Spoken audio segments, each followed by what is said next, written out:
Bonjour à toutes et à tous et bienvenue dans ce cours à distance d'introduction à l'économie. Dans ce chapitre, nous nous intéresserons à la monnaie et au financement. Alors qu'est-ce que la monnaie?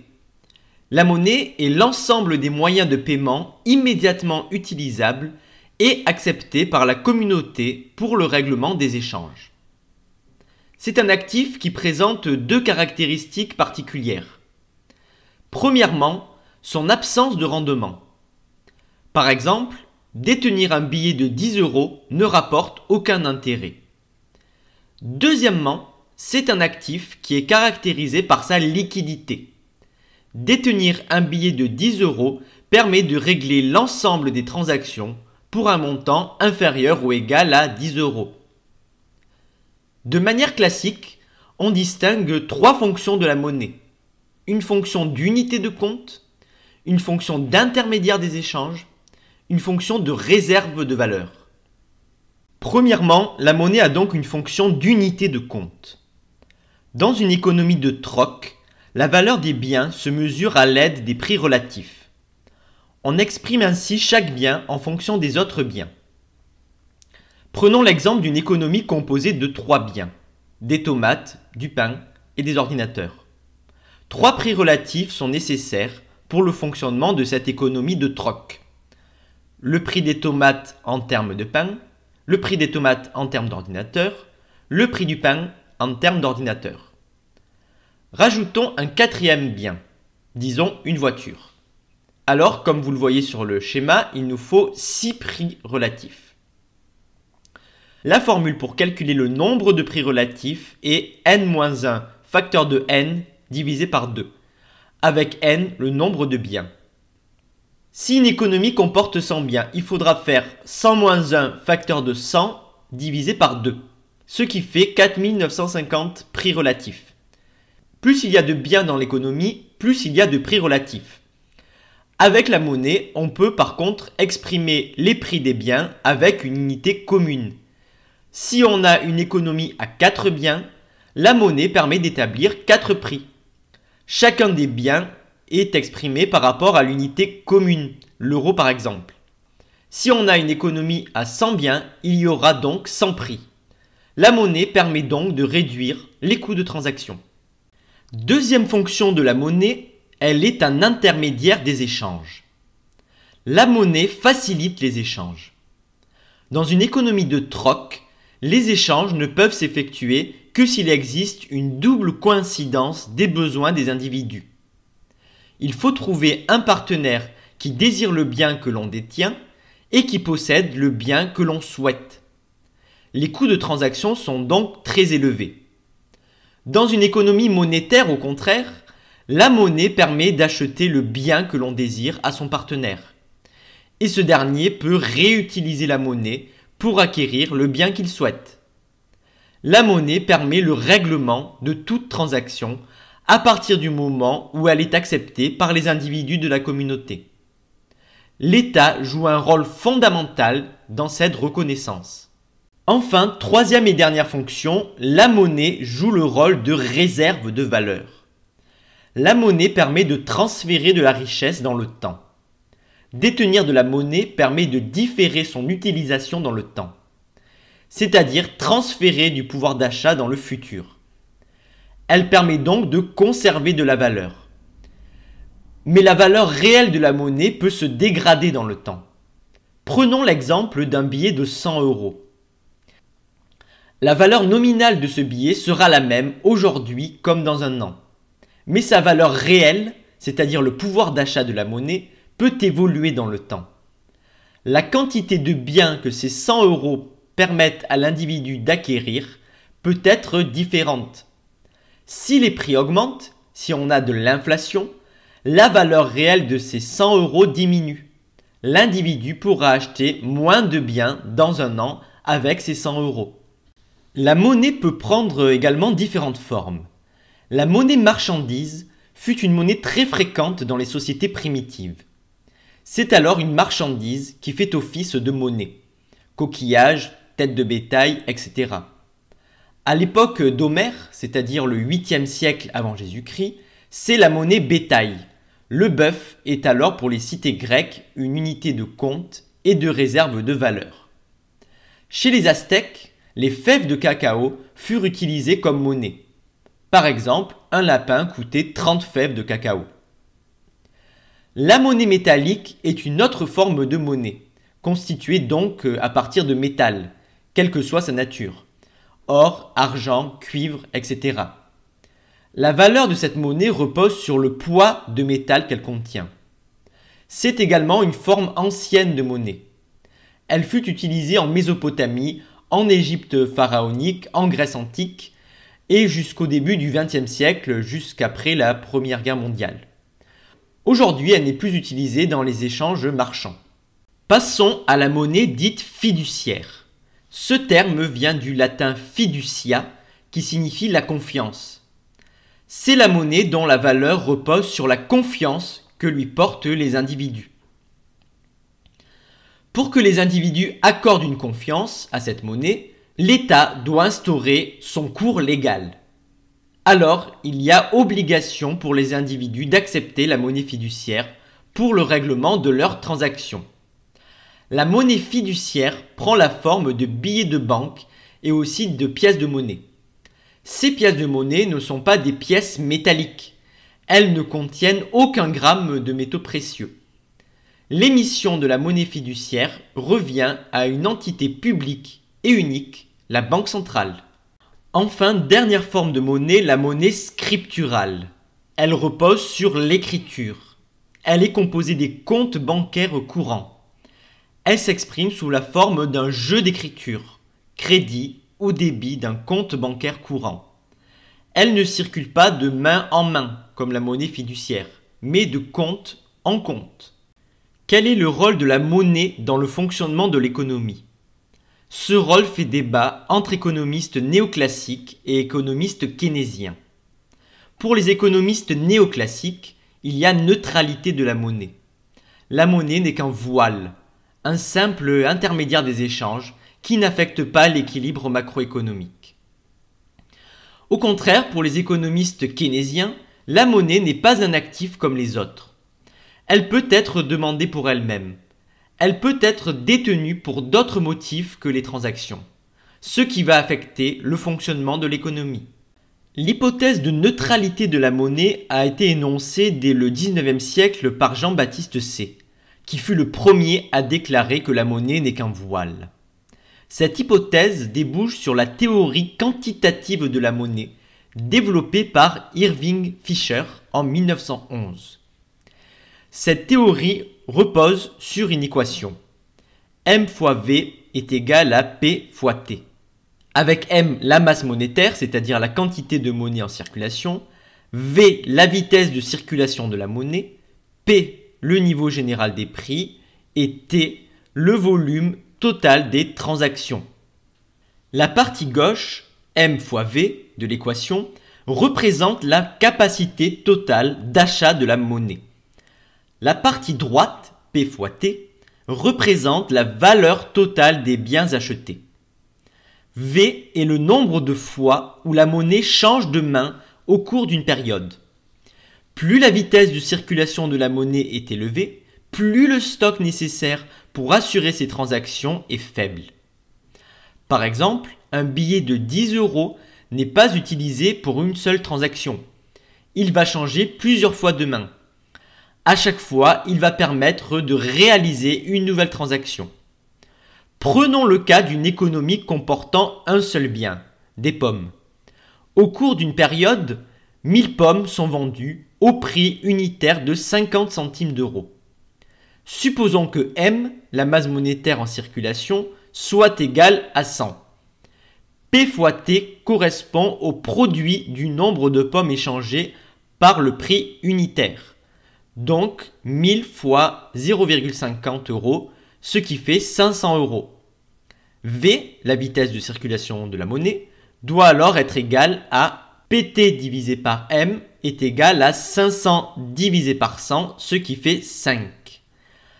La monnaie doit changer au cours de la période 5 fois de main pour que la masse monétaire en circulation soit en mesure d'assurer le volume des transactions. Fisher pose 3 hypothèses à son équation quantitative de la monnaie.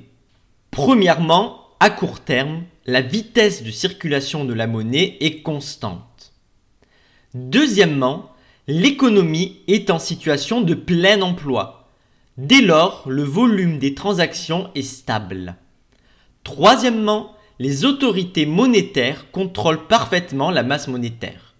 L'offre de monnaie est par conséquent exogène, c'est-à-dire que ce sont les autorités monétaires qui décident de l'évolution de la masse monétaire.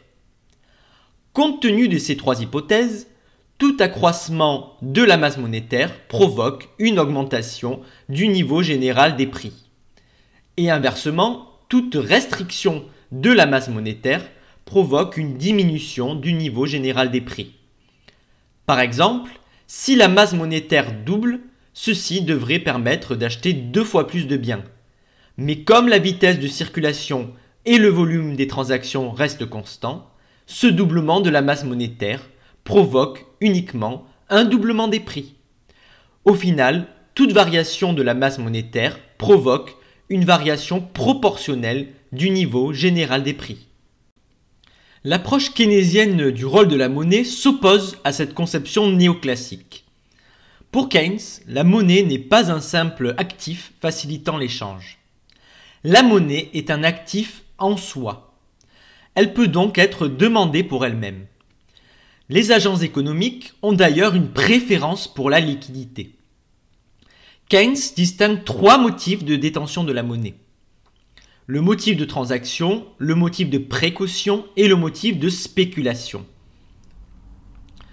Le motif de transaction signifie que chaque agent souhaite détenir une part de son revenu sous forme de monnaie afin d'effectuer les transactions nécessaires. Le motif de transaction est fonction du revenu des individus. Le motif de précaution repose sur l'idée de l'incertitude de l'univers économique. Les individus évoluent dans un univers incertain. Ils souhaitent se protéger contre les événements imprévus, accidents, maladies, chômage, etc. Ils constituent donc une épargne de précaution sous forme liquide. Le motif de précaution est lui aussi fonction du revenu des individus. Plus exactement, les motifs de transaction et de précaution sont des fonctions croissantes du revenu. Plus le revenu augmente, plus les agents sont incités à conserver une part croissante de leur revenu sous forme monétaire.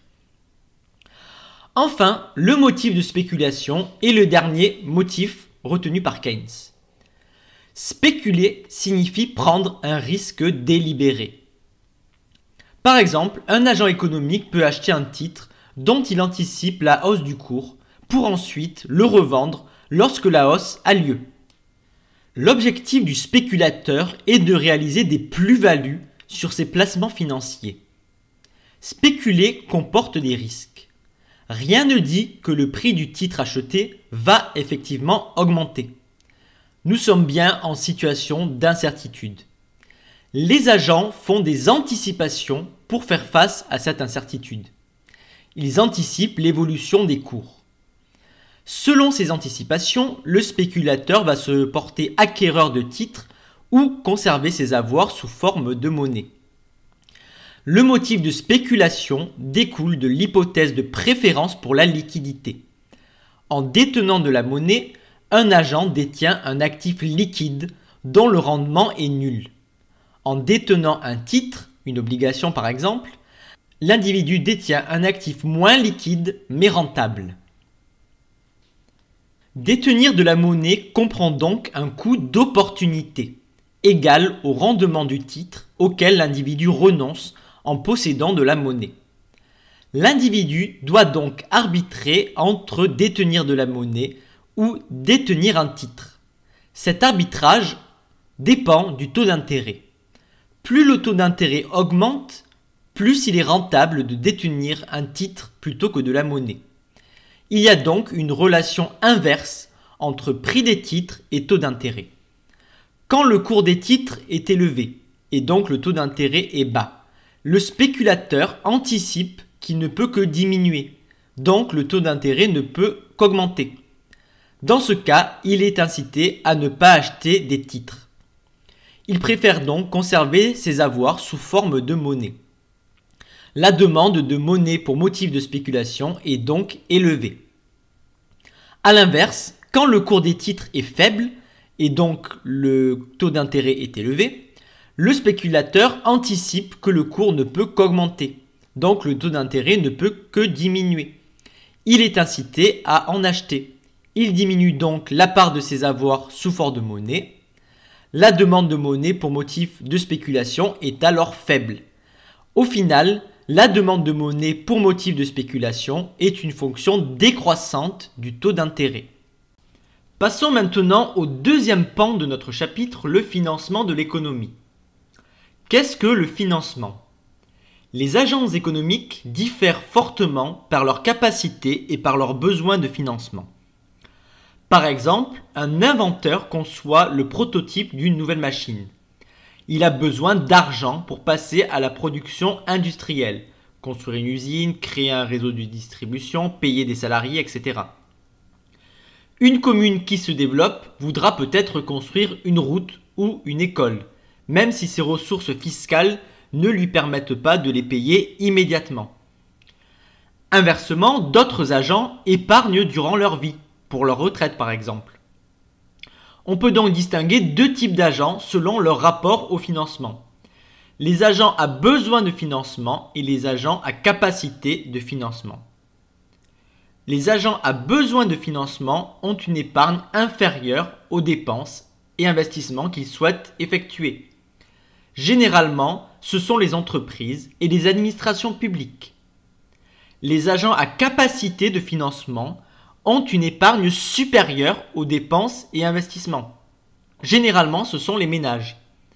Le système financier a ainsi pour fonction de mettre en relation agents en capacité de financement et agents en besoin de financement.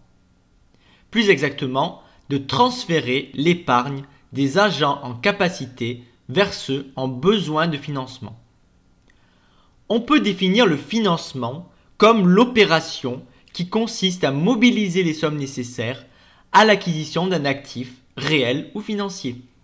Plusieurs modalités de financement des agents économiques existent. L'agent économique qui veut réaliser une opération qui relève de la formation brute de capital fixe, FBCF, c'est-à-dire de l'investissement pour la comptabilité nationale, par exemple l'achat d'un logement par un ménage, l'achat de biens d'équipement par une entreprise, doit assurer le financement de cette opération.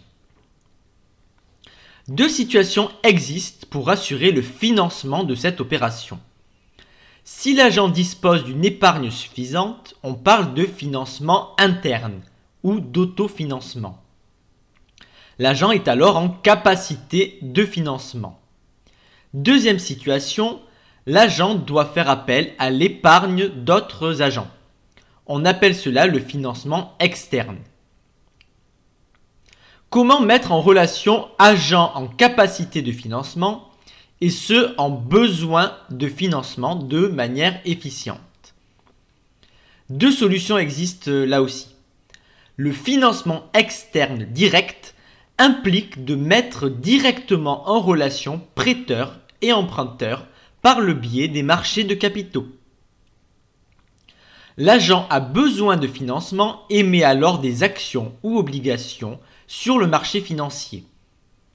Ce mode de financement concerne les grandes entreprises et les États. Quant au financement externe indirect, des intermédiaires se placent entre prêteurs et emprunteurs. C'est le recours au crédit bancaire. Ces intermédiaires collectent l'épargne d'agents à capacité de financement. Ce sont donc les institutions financières et notamment les banques. Les intermédiaires financiers assurent trois types d'opérations. Premièrement, une fonction d'intermédiation de représentation. La banque émet des titres et utilise les ressources collectées pour acquérir à son tour des titres auprès des agents à besoin de financement.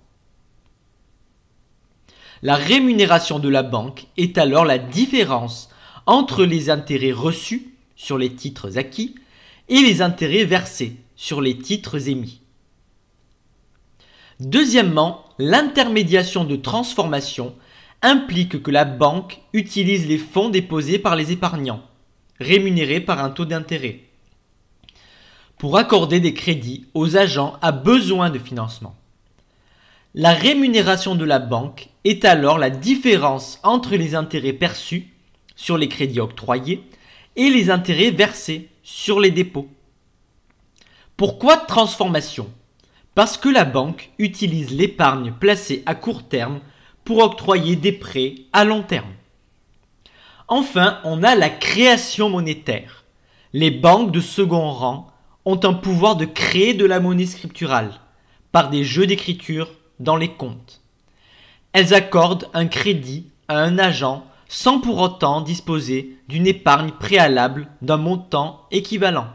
On peut distinguer économie d'endettement et économie de marché financier. Une économie d'endettement est marquée par une faiblesse des taux d'autofinancement des agents à besoin de financement. Elle est caractérisée par une prédominance du financement indirect, donc du crédit bancaire. Les agents s'endettent auprès des banques, d'où le nom d'économie d'endettement. On considère habituellement que la France des années 1970 et du début des années 1980 est une économie d'endettement. Au contraire, une économie de marché financier a des taux d'autofinancement élevés. Le financement externe n'est qu'un complément. Le financement externe direct est important via les marchés de capitaux. Les États-Unis sont considérés comme une économie de marché financier. Le rôle des institutions financières est différent. Dans une économie d'endettement, elles jouent un rôle important dans le financement de l'économie.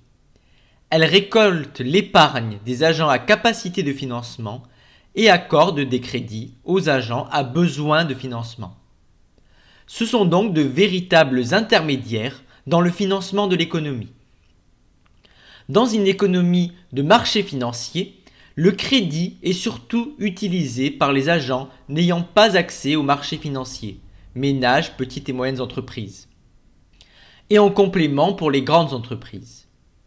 Les institutions financières jouent alors un rôle essentiel sur les marchés de capitaux en tant qu'acheteurs et vendeurs de titres. La France s'est éloignée du modèle d'une économie d'endettement et rapprochée d'une économie de marché financier. Le taux d'intermédiation bancaire, qui mesure la part occupée par les crédits bancaires dans l'ensemble des financements, a fortement diminué depuis la fin des années 1970. À la fin des années 1970, il s'est levé à 70%. Aujourd'hui, il est d'environ 40%. Autrement dit, le crédit n'occupe plus une part dominante dans le financement de l'économie française. Intéressons-nous au taux d'intérêt. Le taux d'intérêt est à la fois un coût et une rémunération. C'est le coût du crédit pour l'emprunteur et la rémunération du prêteur. Le taux d'intérêt est aussi le prix du temps. Quand j'emprunte de l'argent, c'est un service qui m'est rendu par le prêteur, de me faire profiter par anticipation de mes revenus futurs. Par exemple, soit je décide d'emprunter sur 2 ans pour acheter aujourd'hui les meubles d'une chambre à coucher, soit je mets de côté petit à petit la somme nécessaire et j'achète les meubles cash dans 1 an et demi. Si j'emprunte, je verse par le versement des intérêts le gain d'1 an et demi d'utilisation de ces meubles. En empruntant, je peux profiter aujourd'hui d'un produit que je n'aurais pu obtenir que plus tard si j'avais seulement épargné. Quand je prête, le taux d'intérêt représente la rémunération d'un renoncement. Je renonce pendant un certain temps à consommer immédiatement.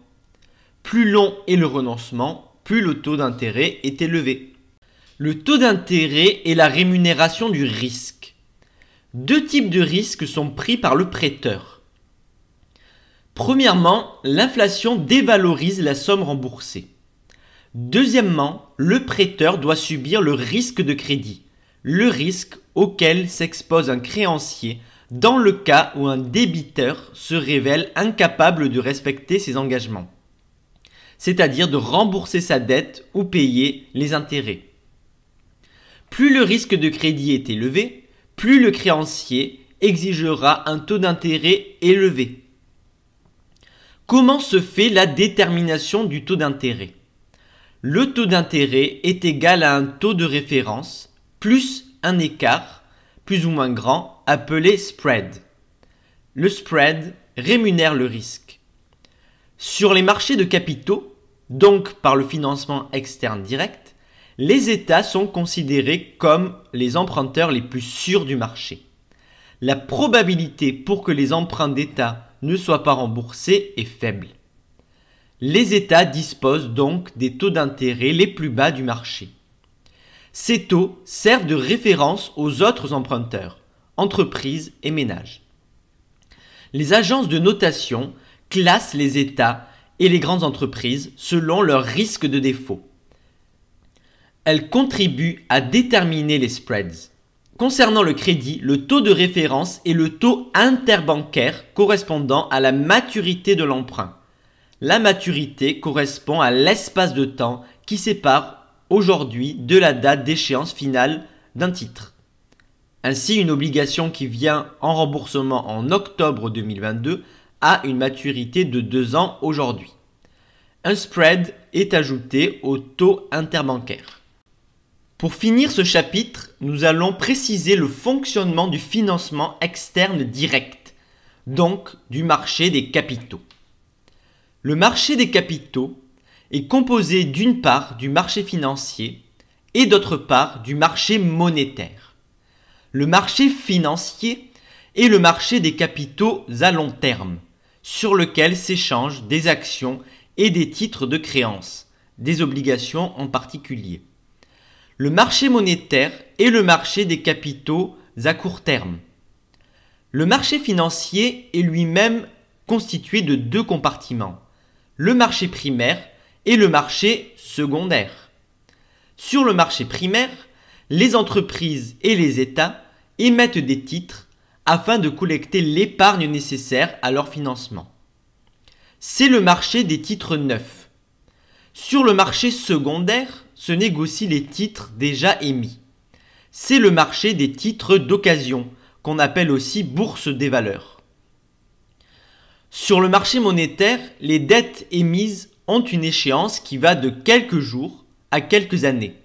1 à 2 ans le plus souvent, 5 voire 10 ans maximum. Il est formé de 2 principaux compartiments. Sur le marché interbancaire, chaque jour, les banques se prêtent et s'empruntent le montant du solde issu de la compensation des chèques et virements. La Banque de France intervient sur ce marché dans le cadre de la politique monétaire définie par la Banque centrale européenne, la BCE. Deuxième compartiment, le marché des titres de créances négociables, TCN, qui permet aux grandes entreprises d'être moins dépendantes des banques lorsqu'elles souhaitent se procurer des liquidités à court terme. Ce compartiment peut s'apparenter à un crédit inter-entreprise.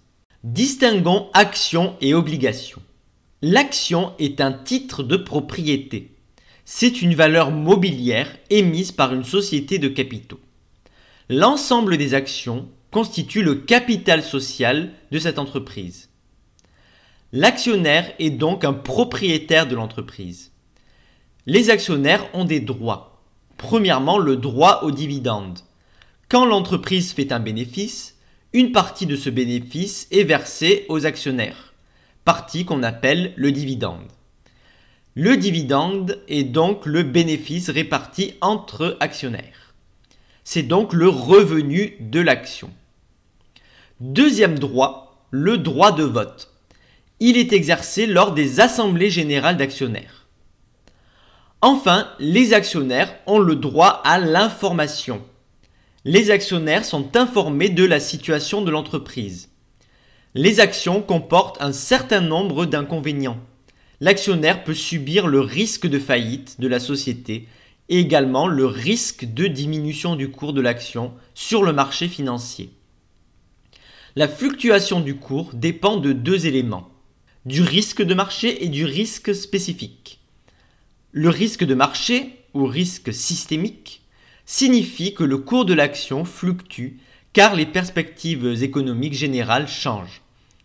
Par exemple, si l'économie est en récession, il est fort probable que le cours des actions diminue. Quant au risque spécifique, il est lié à l'entreprise. Par exemple, une entreprise dans le transport aérien est très sensible au contexte géopolitique.